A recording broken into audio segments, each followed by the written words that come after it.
Halo guys, sebelum kamu menonton, pastikan kamu sudah menekan tombol subscribe dan jangan lupa aktifkan tombol loncengnya. Selamat datang di channel Kinetic Education.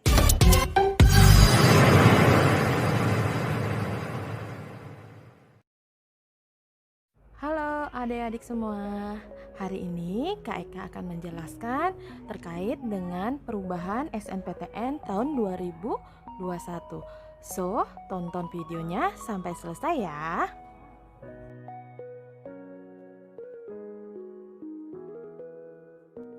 Oke, untuk jalur dan kuota penerimaan di tahun ini, yang pertama itu adalah jalur SNPTN di mana kuotanya adalah minimum 20% dan penilaiannya berdasarkan nilai akademik saja atau nilai akademik dan prestasi lainnya. Tentunya yang ditetapkan oleh perguruan tinggi negeri.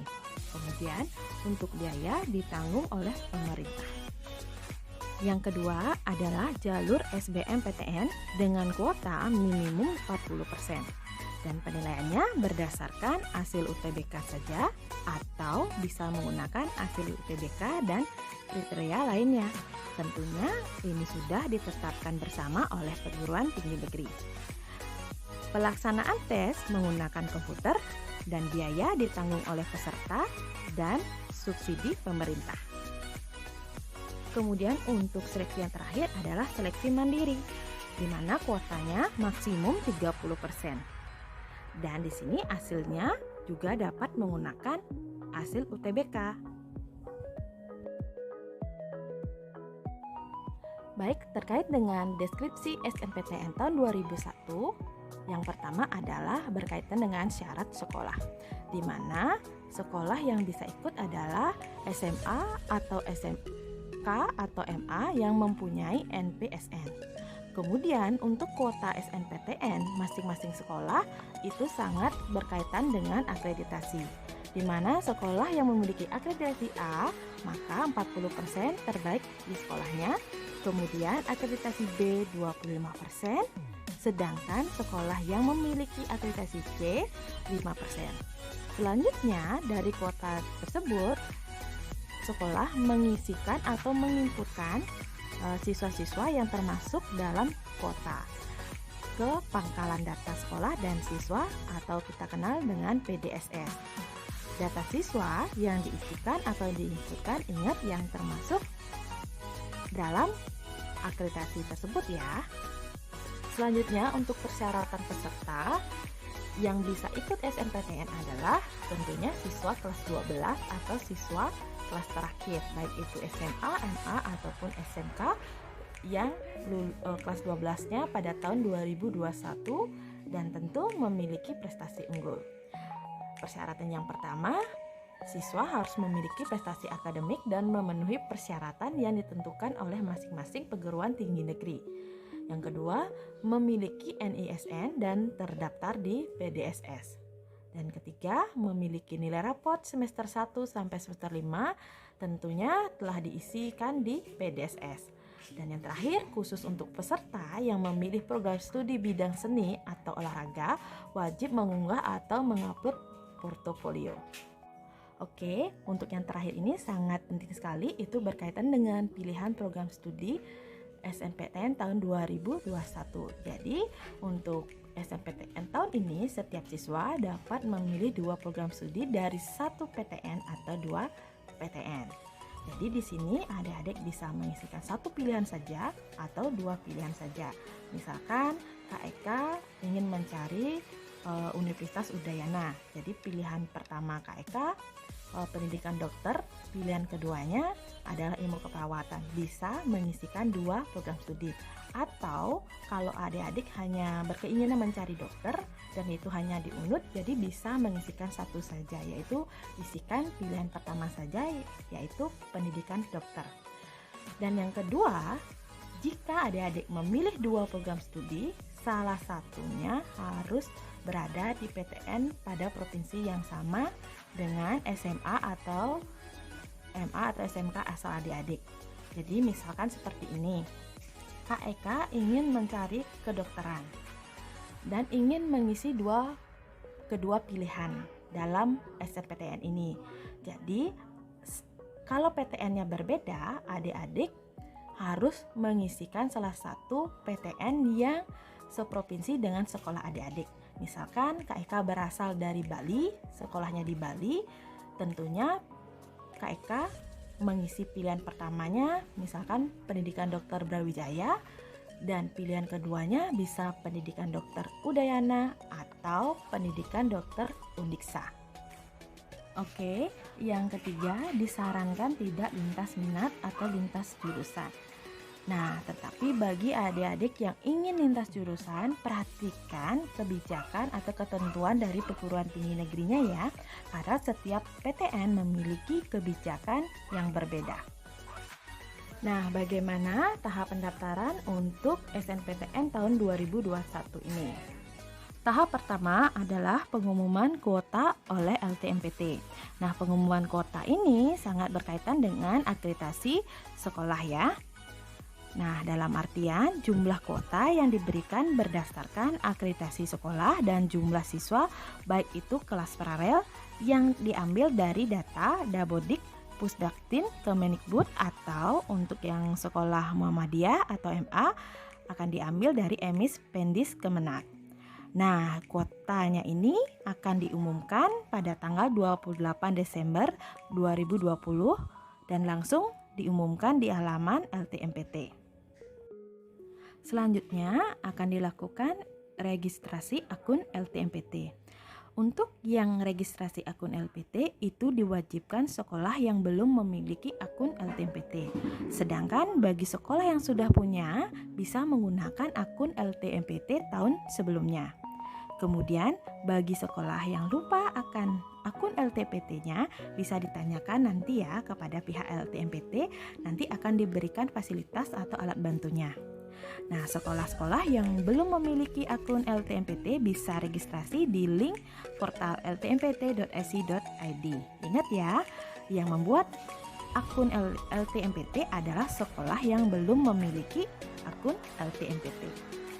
Dan kemudian untuk semua adik-adik kelas 12 wajib untuk membuat akun LTMPT melalui halaman portal.ltmpt.ac.id. Nah, ingat ya, wajib semuanya harus memiliki akun LTMPT karena akun ini bisa digunakan juga pada saat pendaftaran UTBK jika adik-adik tidak diterima di SNPTN. Kemudian setelah itu, pihak sekolah menentukan calon peserta SNPTN setelah pihak sekolah mengetahui jumlah kuota yang diperoleh.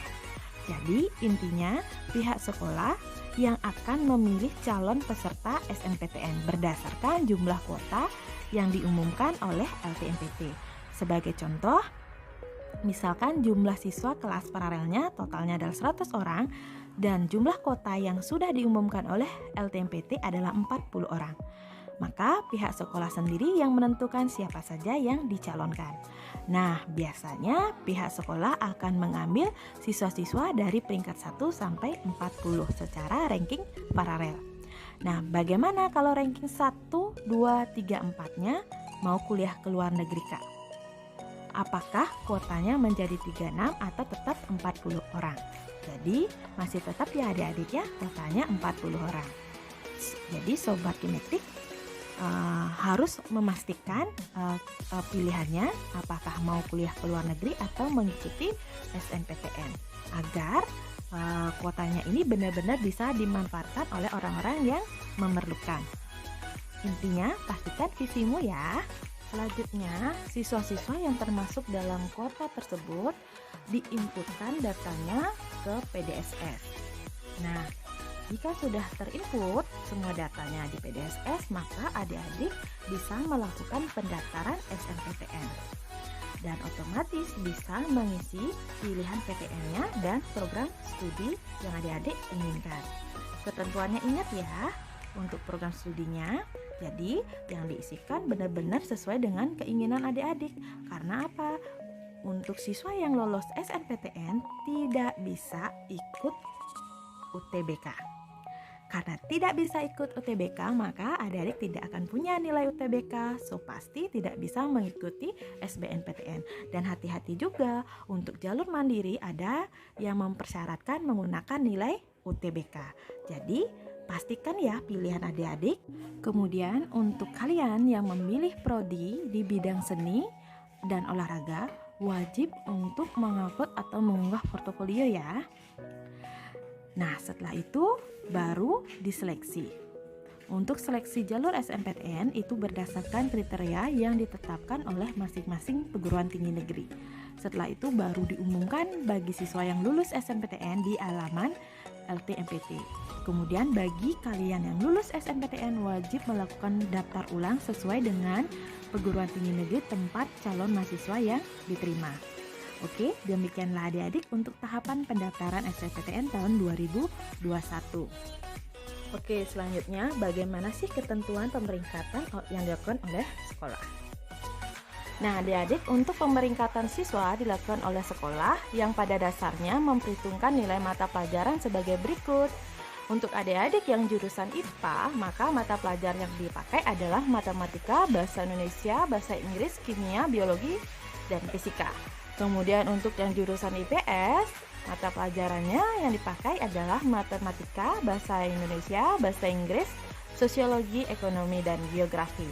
Nah, untuk adik-adik yang jurusan bahasa, maka mata pelajaran yang dipakai adalah matematika, bahasa Indonesia, bahasa Inggris, sastra Indonesia, antropologi, dan salah satu bahasa asing. Kemudian untuk yang adik-adik berasal dari SMK, mata pelajaran yang dipakai adalah matematika, bahasa Indonesia, bahasa Inggris, dan kompetensi keahlian adik-adik. Nah, di sini juga sekolah dapat menambahkan kriteria lain berupa prestasi akademik dalam menentukan peringkat siswa bila ada nilai yang sama. Nah, untuk jumlah siswa yang masuk dalam pemeringkatan sesuai dengan ketentuan kuota akreditasi sekolah seperti yang Kak Eka infokan tadi ya.